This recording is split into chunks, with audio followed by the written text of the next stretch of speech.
Good morning student. आज की class में हम एवोल्यूशन ऑफ हॉर्स समझेंगे। हॉर्स के विकास को समझेंगे कि किस प्रकार से लोमड़ी के आकार का दिखने वाला हॉर्स धीरे धीरे उसका विकास होता गया और आज की डेट में जो मॉडर्न हॉर्स दिखाई देते हैं जिसको हम इक्वस के नाम से जानते हैं। इक्वस मॉडर्न हॉर्स जिनकी हाइट एक लोमड़ी के आकार से काफ़ी बड़ी हो गई है। तो ये एक लंबा सफ़र तय किया है उसने।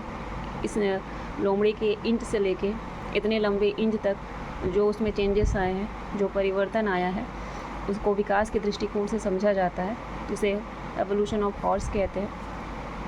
तो अगर आप उसके पैलोगोनी का अध्ययन करेंगे, मतलब घोड़े के विकास में घोड़े के जो पूर्वज हैं और आधुनिक घोड़े हैं उनकी पूरा सफ़र का अध्ययन करेंगे, तो उसमें कुछ परिवर्तन सीक्वेंस के हिसाब से देखने को मिलता है। जैसे कि सबसे पहले जो परिवर्तन उसके ग्रोथ में देखने को मिलेगा कि उसकी साइज़ में वृद्धि होगी, उनकी अपेंडेज में वृद्धि होगी, उनमें उनका जो अपेंडेज है वो इनलॉगेटेड हुआ होगा, उनके उपांग बड़े होंगे, उनका जो लिम्स है चाहे वो हाइंड हो चाहे वो फॉर हो, हाथ के पैर हो या फिर हाथ के फिंगर्स हो या फिर पैर के फिंगर्स हो, वो दोनों धीरे धीरे उनमें रेड्यूस होंगे, उनकी संख्या धीरे धीरे कम होगी।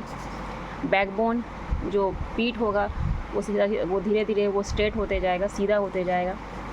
उनका जो फुट वाला पोर्शन है वो उसमें चेंजेस आपको देखने को मिलेंगे, जिसके कारण उसका पोस्चर चेंज होगा, जिसके कारण उसकी जो स्थिति है उसमें थोड़ा परिवर्तन देखने को मिलता है। जैसे जैसे आगे आगे उसमें परिवर्तन होता जाएगा, जैसे जैसे आगे आगे उसका विकास होते जाएगा, ये सारे चेंजेस सीक्वेंस के हिसाब से देखने को मिलेंगे। डेवलपमेंट इन स्कल में वृद्धि होगी, उसकी खोपड़ी का विकास होगा। प्री ऑर्बिटल रीजन इनलॉगेटेड होगा। प्री ऑर्बिटल रीजन आँख जिस भाग पे लोकेटेड होती है, ऑर्बिट जिस आँख जो है जिस भाग में लोकेटेड होगी उसको प्री ऑर्बिटल रीजन कहा जाता है, ऑर्बिटल रीजन। तो वो जो भाग होगा वो इनलॉगेटेड होगा, बढ़ेगा। वो इनलॉगेटेड मतलब होगा बढ़ते जाएगा। नेक जो गला वाला पोर्शन है उसमें भी वृद्धि आपको देखने को मिलेगी। टीथ का डिस्ट्रीब्यूशन चेंज होते जाएगा। टीथ के डिस्ट्रीब्यूशन के हिसाब से, दांत के विकास के, दांत के विन्यास के हिसाब से उसमें कई सारे नाम होते हैं, कई टाइप का पाया जाता है। तो अलग अलग युग में अलग अलग टाइप के दांत आपको मिलेंगे।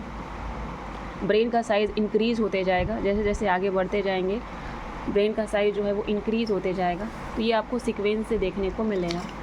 तो हॉर्स के विकास को कुछ युग में बांटा जाता है। हॉर्स के विकास को हम कुछ युग में बांट के पढ़ते हैं। तो सबसे पहला आता है ईओसिन एपोच। एपोच का अर्थ यहाँ पे युग से होता है। तो पहला युग होता है ईओसिन। तो ईओसिन युग के अंतर्गत 3 भागों में 3 और टाइप में या 3 और प्रकार के हॉर्स में बांटा जाएगा। तो पहला युग होगा आपका ईओसिन। दूसरा युग जो होगा वो ओलिगोसिन, जिसके अंतर्गत 2 और पॉइंट्स होंगे, मतलब 2 टाइप के आपको हॉर्स मिलेंगे। तीसरा आपको मिलेगा मियोसिन। चौथा आपको मिलेगा पेलियोसिन। तो ये कुछ युग होते हैं। तो सबसे पहला होता है आपका ईओसिन। ईओसिन के अंतर्गत, ईओसिन एक युग है, एक एरा है। इसके अंतर्गत 3 टाइप के हॉर्स आपको मिलेंगे। पहला वाला काइंड होगा जो है वो कहलाएगा ईओहिम्पस। दूसरे वाला जो होगा उसे कहा जाएगा ओरोहिम्पस। तीसरा वाला जो होगा उसे कहा जाएगा एपीहिम्पस। उसी प्रकार से दूसरे युग में जाएंगे जो है ओलिगोसिन युग। ओलिगोसिन युग के अंतर्गत पहले जो देखा जाएगा पहला टाइप मीज़ोहिम्पस, फिर आएंगे हम मायोहिम्पस। तो इसमें दो युग ख़त्म हो जाता है, इसमें 2 युग ख़त्म हो जाएंगे। अब आता है तीसरा युग। तो तीसरा युग के अंतर्गत जिसे मायोसिन युग कहा जाता है, मायोसिन युग के नाम से जाना जाता है। तो मायोसिन युग के अंतर्गत 3 प्रकार के आपको देखने को मिलेगा। एक कहलाएगा आपका पैराहिम्पस। पहला वाला कहलाएगा आपका पैराहिम्पस। दूसरा वाला कहलाएगा मेरीहिम्पस। तीसरा वाला कहलाएगा पेलियोहिम्पस।